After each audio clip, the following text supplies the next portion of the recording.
শ্লীলতাহানি বিতর্কে যখন তোলপাড় গোটা রাজ্য, রাজ্যপালকে তীব্র আক্রমণ শানিয়েছেন মুখ্যমন্ত্রী মমতা বন্দ্যোপাধ্যায়। রাজভবনে যেতে নারাজ মুখ্যমন্ত্রী মমতা বন্দ্যোপাধ্যায়, এমনকি পাশে বসতেও আপত্তি জানিয়েছেন তিনি। মুখ্যমন্ত্রী আজকে তীব্র আক্রমণ শানালেন রাজ্যপাল সিবি আনন্দ বোসকে। যা কীর্তি কেলেঙ্কারি, আপনার পাশে বসাটাও পাপ।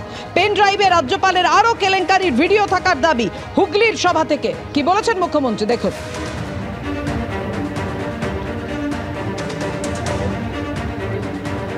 মাননীয় রাজ্যপাল, আমার কি দোষ আপনি বলুন? আমি তো জানি না ঘটনা পুরো। বলছে দিদিগিরি নেই চলেগা। আমি বলি ও তো সच है, दादागिरी नहीं चलेगा, दीदीगिरी नहीं चलेगा।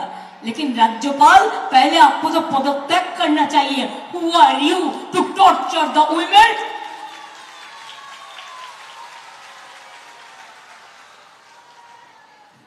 কালকে নাকি প্রেসকে ডেকেছিল আপনাদের, এডিট করে কিছু ভিডিও দেখিয়েছে, পুরোটা দেখিয়েছে। কপিটা আমার কাছে আছে, আমি পেয়েছি এক জায়গা থেকে। কোন একটি প্রেসই আমায় দিয়েছিল, যেটা এডিট করেছেন সেটাও আমার কাছে আছে। এখনো তো সব বেরোয়নি। আর একটা ভিডিও আমি পেলাম, পেন ড্রাইভ, আরো কীর্তি কেলেঙ্কারি, কীর্তির পর কীর্তি, কেলেঙ্কারির পর কেলেঙ্কারি। বাবারে, আমাকে এখন রাজভবনে ডাকলে আমি আর যাব না। রাজভবনে আমি আর যাচ্ছি না ভাই। আমাকে রাস্তায় ডাকলে যাব। রাজ্যপালের কথা বলতে হলে আমাকে রাস্তায় ডাকবেন, আমি রাস্তায় গিয়ে দেখা করে আসব। কিন্তু যা কীর্তি কেলেঙ্কারি শুনছি, আপনার পাশে বসাটাও পাপ।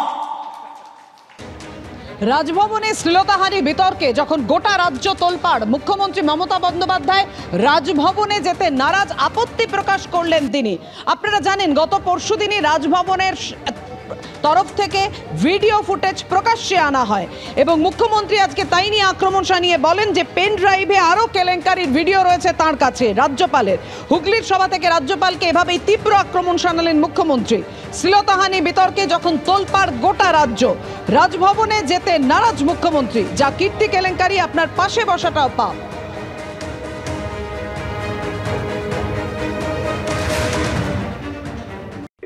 শুধুমাত্র রাজনৈতিক উদ্দেশ্যে নোংরা বিষয়কে নিয়ে মুখ্যমন্ত্রী যেভাবে সরব, এটা অন্ততপক্ষে বাংলার মতো সংস্কৃতির জায়গায় মুখ্যমন্ত্রীর মানায় না। বিষয়টা যে একদম পুরোপুরি তৈরি করা নাটক, এটা সবাই বুঝে গেছে। অতএব সেই কারণে জঘন্য ভাষায় আক্রমণ করে মুখ্যমন্ত্রী বাংলারই মান মর্যাদা নষ্ট করছেন, নিজেকে ছোট করছেন।